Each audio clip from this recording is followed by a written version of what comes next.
사랑은 계획이 아니라 운명? 조선 산골마을의 기묘한 로맨스.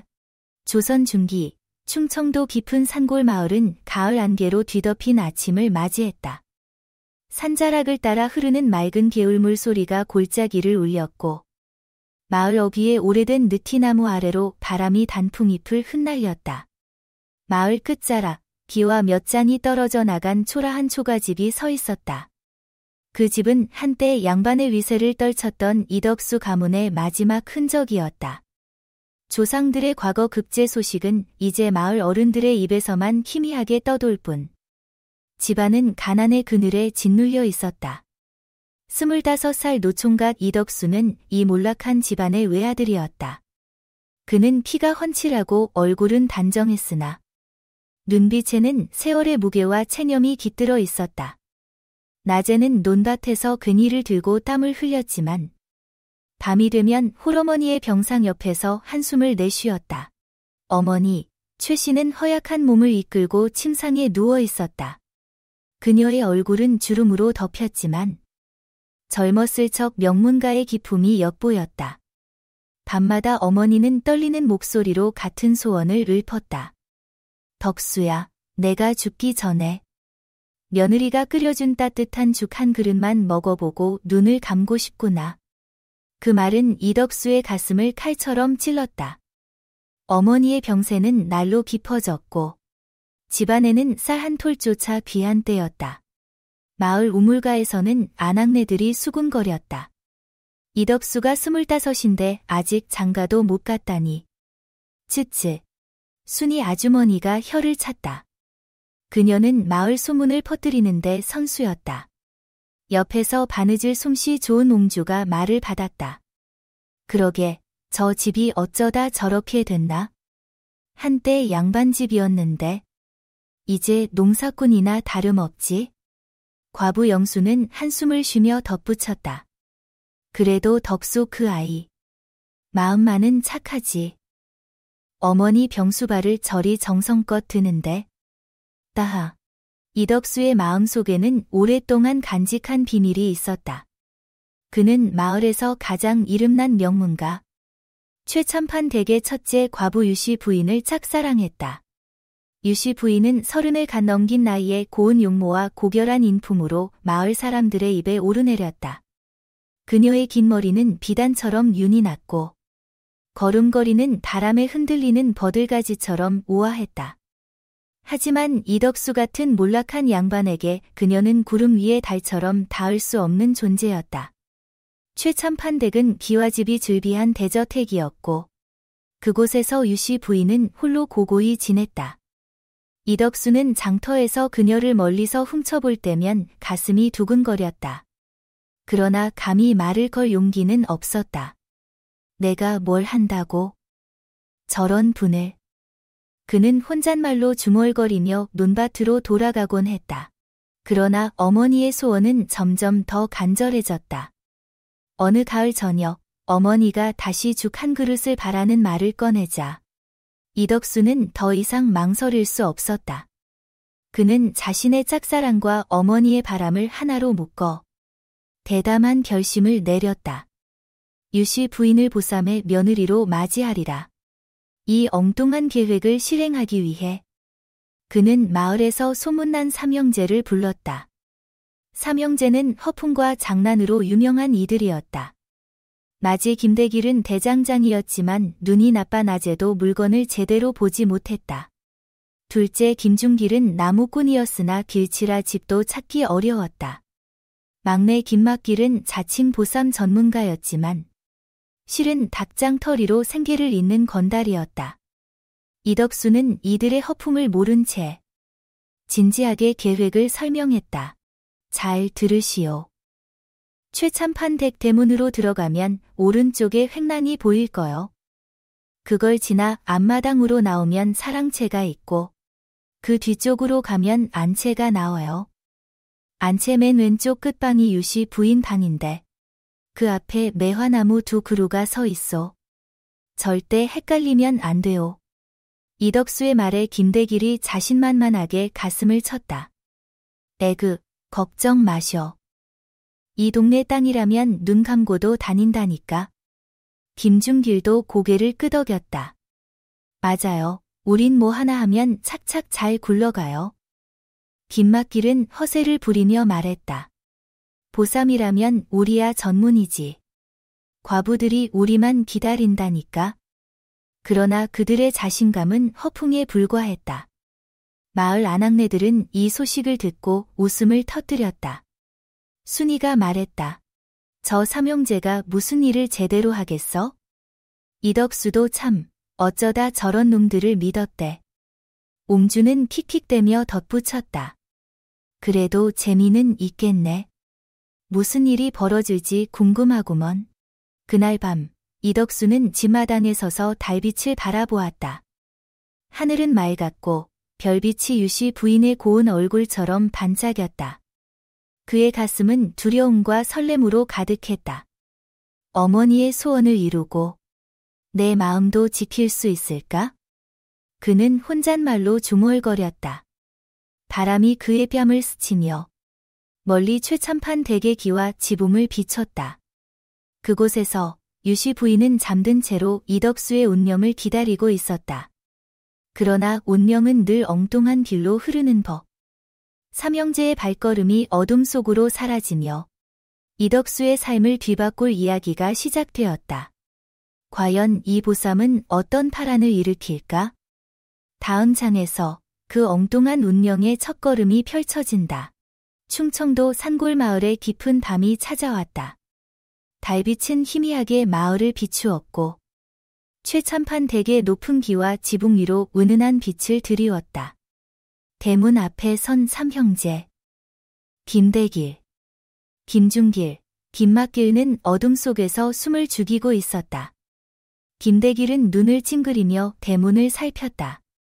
그의 흐릿한 눈에는 문짝이 희뿌옇게 보였지만 자신만만하게 중얼거렸다. 여기가 대문이 맞지? 오른쪽으로 틀면 횡란이 나온다 했지. 김중길은 고개를 갸우뚱하며 말했다. 근데 형, 횡란이 뭔지 잘 모르겠는데. 그냥 저쪽으로 가면 되나? 김막길은 보자기를 어깨에 걸치며 킬킬댔다. 뭐가 그리 복잡해? 그냥 안채 끝방으로 가서 매화나무 2그루 찾으면 끝이야. 과부 보쌈이야 우리 전문이지. 그들의 목소리는 허풍으로 가득했지만 어둠 속 발걸음은 불안하게 흔들렸다. 마을 어귀에서는 늦게까지 깨어있던 순이 아주머니가 이 모습을 멀리서 보고 혀를 찼다. 저 삼형제가 뭘 제대로 하겠어? 이덕수도 참 어쩌다 저런 놈들을 믿었대. 옆에 있던 옹주가 웃으며 말했다. 그래도 재미는 있겠네. 무슨 소동이 벌어질지 궁금하구먼. 최참판 댁 안채로 들어선 삼형제는 곧장 길을 잃었다. 김대길은 어둠 속에서 눈을 가늘게 뜨며 말했다. 야, 저기 나무 2그루 보이지? 자두나무 아니야? 이덕수가 자두나무 2그루 앞에 방이 있다 했잖아. 김중길이 고개를 갸우뚱하며 반문했다. 자두나무. 매화나무 아니었나? 김막길은 손을 내저으며 일축했다. 자두나 매화나 거기서 거기지. 나무 2그루면 됐어. 얼른 들어가자. 해 뜨기 전에 끝내야지. 그들의 대화는 허술했고 발걸음은 더욱 엉뚱한 방향으로 향했다. 그들이 잘못 찾아간 방은 유씨 부인이 아닌 최참판 댁의 둘째 과부 박씨 부인의 방이었다. 박씨 부인은 28살로 10년 전 남편을 잃고 홀로 지내는 여인이었다.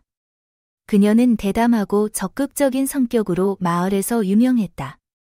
마당을 쓸 때면 치맛자락을 휘날리며 힘차게 움직였고 혼잣말로 뭐 재미있는 일 없나? 심심하네. 를 입에 달고 살았다. 그녀의 방 앞에는 매화나무가 아닌 자두나무 2그루가 서 있었고 삼형제는 이 실수를 전혀 눈치채지 못했다. 깊은 밤, 삼형제가 조심스럽게 문을 열고 들어서자 침상에 누워있던 박씨 부인이 몸을 일으켰다. 달빛이 창호지를 뚫고 그녀의 얼굴을 비쳤다. 충퉁한 얼굴에 당찬 눈빛이 반짝였고 입가에는 호기심 어린 미소가 떠올랐다. 아이고, 이 밤중에 누가 왔나 했더니 보쌈꾼들이시구먼. 그녀의 목소리는 놀람보다는 반가움에 가까웠다. 김중길이 속삭였다. 참, 간도 크시네. 남정네들이 자루 들고 들어왔는데 눈 하나 깜짝 안 하시네. 박씨 부인은 깔깔 웃으며 대답했다. 뭐가 무섭겠어? 내가 일이 심심해서 죽을 판에. 보쌈꾼이 와줬으니 오히려 고맙지. 김대길이 당황하며 말했다. 혹시 무섭지 않으신가요? 박씨 부인은 손사래를 치며 웃었다. 무섭긴. 재미있기만 하구먼. 내가 기다리다 못 빠질 뻔했는데. 드디어 왔네. 그녀는 치맛자락을 추스르며 말했다. 자, 잘 싸줘요. 허리 조심하고. 나 요즘 찰떡 먹고 살 좀 쪘거든.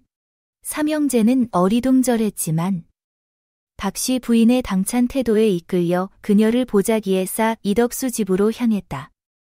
박씨 부인은 자루 안에서도 태연히 길 안내를 했다. 저 앞에 웅덩이 있으니 조심해요. 돌부리도 있으니까 살짝 옆으로 돌아가고. 김맛길은 킥킥대며 말했다. 이거 보쌈인지 놀러 나온 건지 모르겠네. 하늘이 우리 편이야. 달도 밝고 바람도 딱 좋지. 마을 어귀를 지나며 영순이 창문 너머로 이 광경을 보고 중얼거렸다. 저게 뭐야? 박씨 부인을 보쌈하다니. 세상에. 그녀는 순이에게 달려가 소문을 퍼뜨렸다. 이덕수가 유씨 부인을 보쌈하려다 박씨 부인을 잘못 데려왔대. 순이는 웃음을 터뜨렸다. 아이고, 저 멍청한 삼형제 때문에 큰일 났구먼. 날이 밝아오자 삼형제는 이덕수 집 마당에 보자기를 내려놓았다. 이덕수는 두근거리는 가슴을 진정시키며 말했다. 드디어 유씨 부인을 뵙겠구나. 그는 조심스럽게 보자기를 풀었다. 그러나 그 안에서 나온 이는 고운 유씨 부인이 아니었다. 충퉁한 얼굴에 당찬 미소를 띤 낯선 여인이 서 있었다. 아니, 이게 누구요? 이덕수가 놀라 외쳤다. 김중길이 눈을 비비며 말했다. 형님, 우리 분명 유씨 부인을 데려왔는데. 술 기운에 헷갈린 거 아니에요? 김대길은 발을 동동 굴렀다. 내 눈이 어두워서. 자두나무를 매화나무로 착각했나. 김맛길은 분통을 터뜨렸다. 에이고, 망했어. 이거 들키면 동네 망신이야. 얼른 튀어요. 삼형제는 수고비도 받지 않고 허겁지겁 달아났다. 박씨 부인은 씩씩하게 일어나 이덕수를 바라보며 말했다. 내가 뭐 장난감이요? 마음대로 들었다 놨다 하게? 이리 보쌈했으니 책임지셔야지. 이덕수는 기가 막혀 입을 다물지 못했다. 그때 문이 열리며 어머니 최 씨가 들어왔다. 덕수야, 무슨 소란이냐? 박씨 부인은 잽싸게 웃으며 대답했다. 어머님, 손님이 아니라 며느리가 왔지요. 금방 따끈한 죽 끓여드릴게요. 그녀의 넉살에 최 씨는 당황했지만 곧 미소를 지었다. 이 아가씨 보통이 아니구먼. 말도 잘하고 복스럽게 생겼네. 이덕수는 어찌할 바를 몰랐다. 그의 계획은 완전히 어긋났지만 박씨 부인의 당찬 모습은 그의 가슴에 묘한 파문을 일으켰다. 마을은 이미 이 소문으로 들썩였다. 순이와 옹주는 우물가에서 키득거렸다. 박씨 부인이 저 집에 들어갔다니. 이게 무슨 운명이야? 영순이 덧붙였다. 그래도 박씨 부인이라면 저 집안의 불씨 하나는 되겠네. 이 장은 묻는다. 운명은 계획대로 흐르는가? 아니면 엉뚱한 길로 우리를 이끄는가? 박씨 부인의 당찬 첫걸음은 이덕수의 삶에 어떤 변화를 가져올까? 다음 장에서 그 예상치 못한 인연이 펼쳐진다. 충청도 산골 마을에 겨울이 찾아왔다. 이덕수의 초가집 지붕 위로 얇은 눈이 쌓였고 마당의 마른 불은 차가운 바람에 떨었다. 집안은 허름했지만 부엌에서 피어오르는 따뜻한 김이 방안을 채웠다. 박씨 부인은 보쌈으로 이 집에 들어온 첫날부터 부엌을 장악했다. 그녀는 아궁이에 장작을 지피며 쌀죽을 끓였다.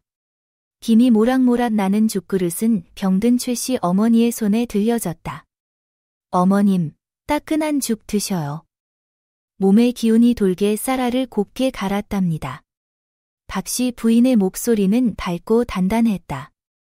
최씨는 떨리는 손으로 숟가락을 들며 미소를 지었다. 아가야, 이 늙은이가 이런 죽을 먹어보는 날이 다 있구나. 내 손맛이 참 구수하구나.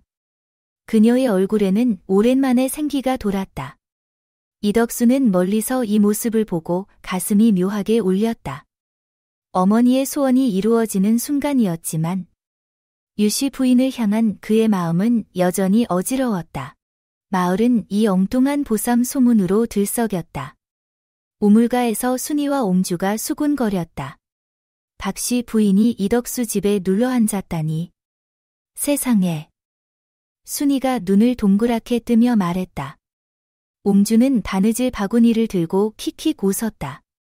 그 당찬 박씨 아가씨라면 저 집안의 불씨 하나는 되겠어? 그래도 유씨 부인을 보쌈하려다 저지른 실수라니. 웃음밖에 안 나오네. 영수는 고개를 저으며 덧붙였다. 이덕수가 어쩌다 저리 됐나? 그래도 박씨 부인이 어머니 병수발 잘 드는 걸 보니 복이 굴러들어온 셈이지. 소문은 장터까지 퍼졌고 사람들은 이덕수 집을 지나며 힐끔거리곤 했다. 박씨 부인은 아침이면 부엌에서 반찬을 만들고 낮에는 마당을 쓸며 살림을 꾸렸다. 그녀의 손길은 거침없었다. 어느 날 그녀는 산으로 올라가 더덕과 고사리를 캐왔다. 흙냄새 묻은 더덕을 손질하며 말했다. 어머님, 이거 저녁에 찜해서 드시면 기운이 날 거예요. 최 씨는 감탄하며 고개를 끄덕였다. 아가야, 어디서 이런 솜씨를 배웠니? 우리 집이 이리 풍성한 밥상을 차린 게 얼마만인지. 박씨 부인은 웃으며 대답했다. 친정에서 배웠죠. 가난한 집에선 풀뿌리도 보물이랍니다. 그녀는 밤늦게까지 등잔불 아래 바느질을 하며 생계를 보탰다. 허름한 옷을 꿰매고 헌신발을 고쳐 마을 사람들에게 팔았다. 그녀의 손재주는 점차 소문났고 순이는 장터에서 그녀의 바느질 솜씨를 칭찬하며 말했다. 박씨 아가씨가 꿰맨 옷은 정말 튼튼해. 이덕수 집이 이리 살아나는구먼. 이덕수는 박씨 부인을 내서 외면하려 했다. 그는 여전히 유씨 부인을 떠올리며 한숨을 쉬었다. 그러나 박씨 부인의 당찬 모습은 그의 마음을 서서히 흔들었다. 어느 저녁 그녀가 부엌에서 찌개를 끓이는 모습을 보았다. 불빛에 비친 그녀의 얼굴은 땀으로 반짝였고 치맛자락은 손질한 채소로 살짝 더러워져 있었다. 그런데 그 모습이 어쩐지 정겨웠다. 그녀의 퉁퉁했던 얼굴은 살림을 하며 점차 갸름해졌고 눈빛은 생기로 반짝였다. 이덕수는 자신도 모르게 중얼거렸다. 처음엔 그저 덩치 큰 여인인 줄 알았는데 어쩐지 고와 보이네. 하지만 그는 곧 고개를 저으며 마음을 다잡았다. 안 돼, 내 마음은 유씨 부인께 있는 거야. 그러나 박씨 부인은 이덕수의 냉랭한 태도에도 아랑곳하지 않았다. 어느 날 그녀는 마을 장터에서 만난 삼형제 김대길, 김중길, 김막길과 마주쳤다. 김대길은 눈을 찡그리며 말했다. 아이고, 박씨 마님. 저희가 잘못 데려와서. 김막길이 머리를 긁으며 끼어들었다. 그때 자두나무를 매화나무로 착각한 게 다 제 눈 탓이요. 박씨 부인은 깔깔 웃으며 손사래를 쳤다. 그게 뭐요? 덕분에 내가 새 살림을 차렸지. 근데 다음엔 눈 똑바로 뜨고 다니셔. 삼형제는 얼굴을 붉히며 달아났다. 이 광경을 멀리서 본 영순이 순이에게 말했다. 저 박씨 부인, 정말 보통이 아니야? 저리 당당하니 이덕수도 정신 차려야 할 텐데. 그날 밤, 이덕수는 어머니의 병상 옆에서 잠을 이루지 못했다. 박씨 부인이 끓인 죽의 구수한 냄새가 방 안을 맴돌았다. 어머니는 잠결에 미소를 지으며 말했다. 덕수야, 저 아가씨는 복덩어리다. 내가 눈을 크게 떠야지. 이덕수는 가슴이 뜨끔했다. 그는 마당으로 나가 달빛 아래 서 있었다. 멀리 최참판 댁의 기와 지붕이 보였다. 유씨 부인을 향한 마음은 여전히 남아 있었지만 박씨 부인의 당찬 웃음소리가 그의 귓가를 맴돌았다. 내가 뭘 잘못한 걸까? 그는 혼잣말로 중얼거렸다. 바람이 차갑게 불어왔고 그의 마음은 갈피를 잡지 못했다. 마을은 점차 박씨 부인의 손맛과 손재주로 들썩였다. 옹주는 그녀의 바느질 솜씨를 배우러 집을 찾았고 순이는 그녀의 반찬 비법을 물었다. 박씨 아가씨, 그 찌개 어쩜 그리 맛있어? 비법 좀 알려줘. 박씨 부인은 웃으며 말했다. 비법은 정성이지. 마음이 담기면 밥맛도 달라진답니다. 그녀의 말은 마을 사람들의 가슴에 따뜻한 울림을 주었다. 그러나 이덕수의 마음은 여전히 어지러웠다. 그는 박씨 부인을 곁에 두고도 유씨 부인을 잊지 못했다. 과연 이 엉뚱한 인연은 그의 마음을 어디로 이끌까?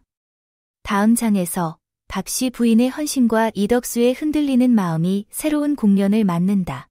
충청도 산골마을에 봄이 찾아왔다. 이덕수의 초가집 마당에는 푸릇푸릇한 새싹이 돋아났고 지붕 위로 햇살이 따뜻하게 내리쬐었다. 박씨 부인은 아침부터 부엌에서 분주히 움직였다. 아궁이에서 나는 장작 타는 냄새와 함께 고소한 된장찌개 향이 집안을 채웠다. 그녀는 어머니 최 씨에게 따끈한 밥상을 차려드리며 말했다. 어머님, 오늘은 봄나물 넣은 찌개예요. 입에 맞으시길 바래요. 최 씨는 숟가락을 들며 미소를 지었다. 아가야, 내 덕에 내가 날로 기운이 나는구나. 이 집에 복이 들어왔어. 그녀의 얼굴은 이제 병색이 많이 가신 듯했다. 박씨 부인은 밤마다 등잔불 아래 바느질을 하며 마을 사람들의 옷을 꿰맸고 그 대가로 쌀과 채소를 얻어왔다. 이덕수는 멀리서 그녀의 모습을 보며 묘한 감정을 느꼈다. 유씨 부인을 향한 마음은 여전히 남아 있었지만 박씨 부인의 당찬 웃음과 헌신적인 손길은 그의 가슴을 서서히 채워갔다. 그러나 마을은 여전히 이 엉뚱한 보쌈 소문으로 떠들썩했다. 우물가에서 순이와 옹주가 이야기를 나누었다. 박씨 부인이 이덕수 집을 완전히 살렸어. 저녁마다 밥상 차리는 냄새가 동네까지 퍼지니 순이가 감탄하며 말했다. 옹주는 바느질 바구니를 고치며 웃었다. 그러게, 저 아가씨 손재주며 성격이 보통이 아니야. 이덕수가 정신 차려야 할 텐데. 아직도 유씨 부인 생각하나 봐. 영수는 고개를 끄덕이며 덧붙였다. 그래도 박씨 부인이 곁에 있으니 이덕수도 곧 마음을 잡겠지. 운명이 저리 데려왔는데. 마을 사람들의 말은 이덕수에게도 전해졌다. 그는 장터에서 삼형제 김대길, 김중길, 김막길을 우연히 마주쳤다. 김대길은 눈을 찡그리며 말했다. 덕수 형, 우리 때문에 박씨 마님 데려왔는데 잘 지내는 거지? 김막길이 낄낄대며 끼어들었다. 아이고, 우리가 잘못했지만 복덩어리를 데려왔으니 고맙게 생각해. 이덕수는 어색하게 웃으며 고개를 끄덕였지만 속으로는 여전히 갈등했다. 봄 농번기가 다가오자 논밭 일이 많아졌다. 이덕수 혼자서는 감당하기 어려웠고 박씨 부인이 제안했다. 서방님, 마을의 돌쇠란 총각이 일 잘한다던데 품사꾼으로 불러보시죠. 돌쇠는 덩치 좋고 인물이 훤칠한 청년으로 마을 처녀들의 인기를 독차지했다. 그의 웃음은 햇살처럼 밝았고 손놀림은 빠르고 정확했다. 이덕수는 박씨 부인의 말에 따라 돌쇠를 불렀다. 돌쇠는 논에서 그니를 들고 땀을 흘리며 일했고 박씨 부인은 그에게 물과 주먹밥을 건넸다. 돌쇠 총각, 고생 많아요. 이거 먹고 기운내요. 그녀는 환하게 웃으며 쌀밥을 푸짐히 담아주었다. 돌쇠는 고개를 숙이며 답했다. 마님, 이리 챙겨주시니 몸에 날개가 돋는구먼요. 두 사람의 다정한 모습은 마당을 지나던 이덕수의 눈에 들어왔다. 그의 가슴에 묘한 불쾌감이 스며들었다. 며칠 뒤, 박씨 부인은 돌쇠에게 낡은 겉옷을 꿰매주었다. 이거 밭에서 입어. 해지면 다시 가져와. 내가 고쳐줄게. 돌쇠는 활짝 웃으며 받았다. 마님 손재주가 대단하시네. 이 옷 입고 장터 가면 처녀들 눈 돌아가겠구먼. 박씨 부인은 깔깔 웃으며 치맛자락을 흔들었다. 이 장면을 멀리서 본 이덕수는 속이 부글부글 끓었다. 저게 뭐야, 저리 웃고 떠들다니. 그는 혼잣말로 중얼거리며 논으로 돌아갔다. 그날 저녁, 밥상에 둘러앉은 가족들 앞에서 박씨 부인은 돌쇠에게 밥을 수북이 담아주었다. 돌쇠 총각, 오늘 고생했으니 실컷 먹어. 내일도 힘내야지. 이덕수는 자신의 밥그릇이 작게 느껴졌다. 그는 툴툴거리며 말했다. 나도 아침에 논 좀 팠는데.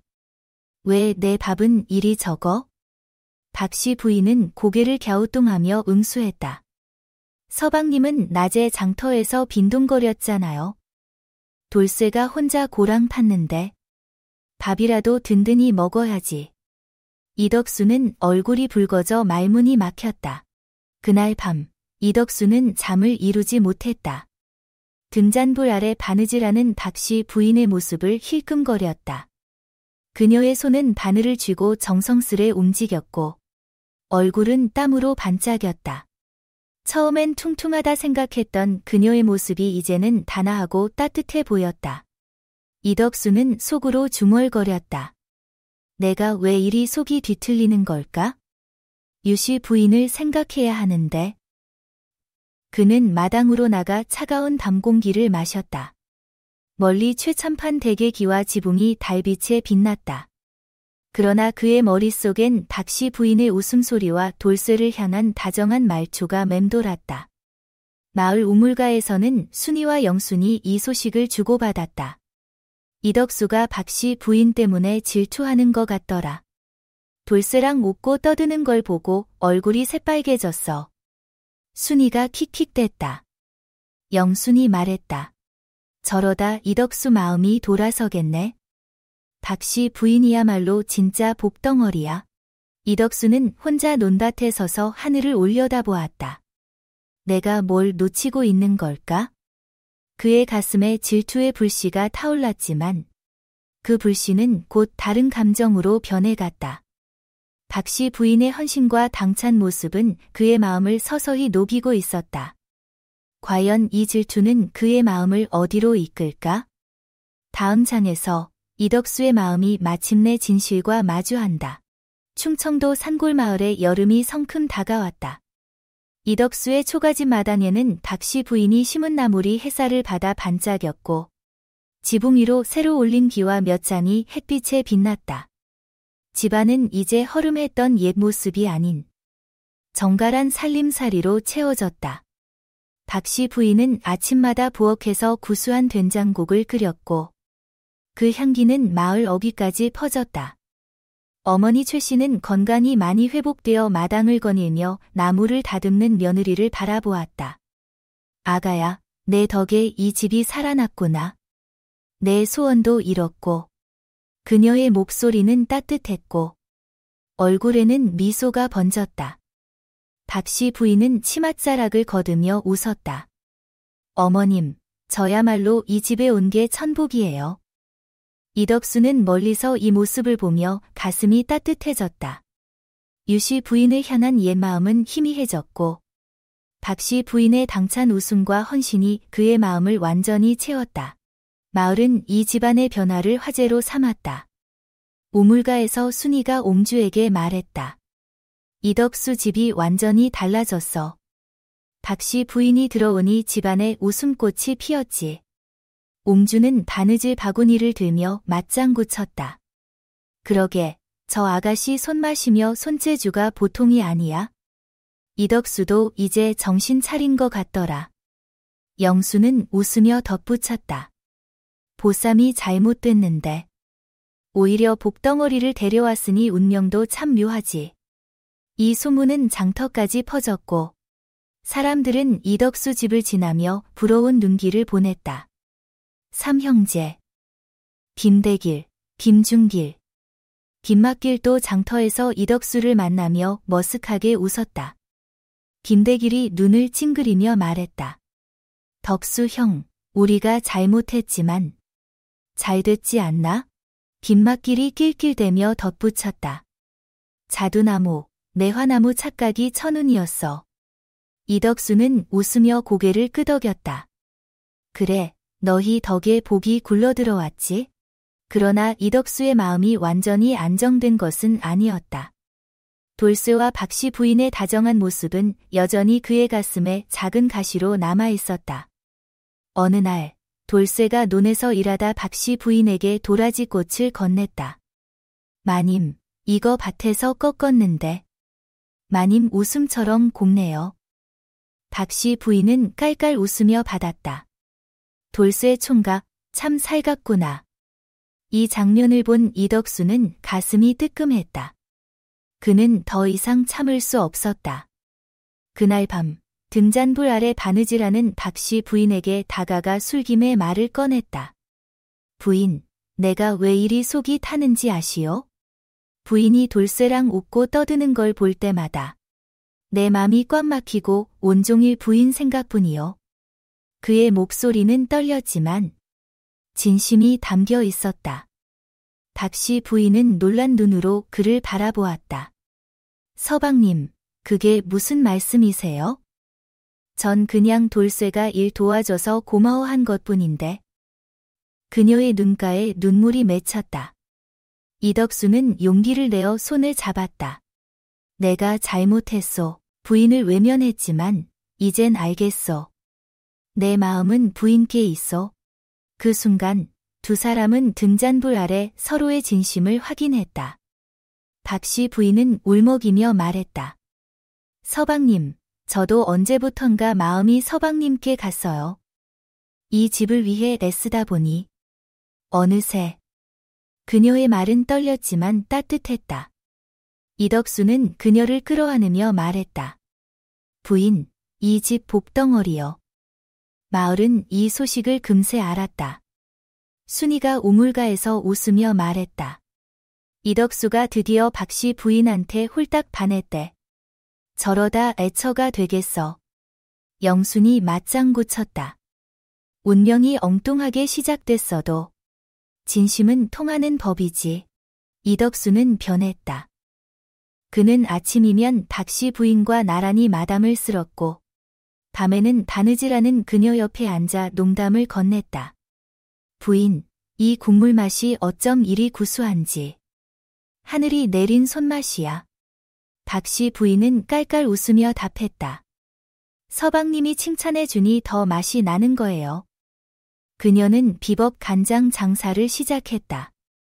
항아리에서 발효된 간장은 마을 사람들의 입맛을 사로잡았고 장터는 그녀의 간장 냄새로 들썩였다. 옹주가 감탄하며 말했다. 박씨 부인 간장은 밥도둑이야. 이거 어디서 배운 거지? 박씨 부인은 웃으며 답했다.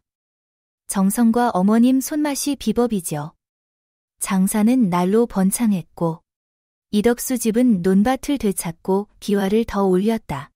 어느 날 박씨 부인은 물동이에 비친 자신의 모습을 보고 중얼거렸다. 아이고, 살이 다시 붙었네. 서방님이 싫어하면 어쩌나. 그날 밤 그녀가 걱정스레 말했다. 서방님, 제가 또 통통해졌는데 괜찮으신가요? 이덕수는 그녀의 손을 잡으며 웃었다. 부인, 통통하든 말랐든 내가 반한 건 부인 마음이요. 그 정성과 당찬 배짱에 홀딱 빠졌구먼. 박씨 부인은 눈물을 글썽이며 웃었다. 서방님, 저 같은 걸 보쌈한 게 천복이에요. 세월이 흘렀다. 이덕수와 박씨 부인은 알콩달콩한 부부로 마을의 전설이 되었다. 최 씨는 손주를 무릎에 앉히며 말했다. 얘들아, 진짜 보물은 겉모습이 아니라 마음이란다. 박 씨가 이 집에 온 건 하늘의 선물이지. 마을 사람들은 이 이야기를 전하며 웃었다. 엉뚱한 보쌈으로 시작된 인연은 진심으로 꽃피었고 마을에 따뜻한 울림을 남겼다. 이 이야기는 묻는다. 진정한 사랑은 어디서 오는가? 화려한 겉모습인가? 아니면 마음 깊은 곳의 불씨인가?